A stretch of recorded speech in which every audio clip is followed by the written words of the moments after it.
یوسف کا سب سے اداس کن سبق یہ ہے کہ بعض اوقات آپ کا خاندان آپ کی سب سے بڑی مایوسی کا باعث بن سکتا ہے۔ الانبیاء میں سب سے اداس کن بات یہ ہے، کبھی کبھی انبیاء بھی تنہائی محسوس کرتے تھے، اس کے باوجود انہوں نے اللہ کی طرف رجوع کیا۔ سورہ مریم میں سب سے اداس کن بات یہ ہے، بعض اوقات آپ کو ایسی آزمائشوں کا سامنا کرنا پڑتا ہے جہاں آپ چاہتے ہیں کہ آپ کا مزید وجود نہ ہو۔ سورہ ہود کا سب سے اداس کن سبق یہ ہے کہ تم جنت میں ہر اس شخص کے ساتھ نہیں رہ سکو گے جس سے تم پیار کرتے ہو۔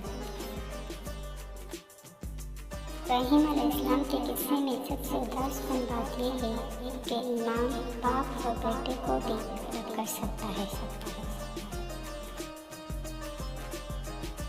حضرت نوح علیہ السلام کے قصے میں سب سے اداس کن سبق یہ ہے کہ آپ کسی ایسے شخص کو نہیں بچا سکتے جو خود کو بچانا نہیں چاہتا۔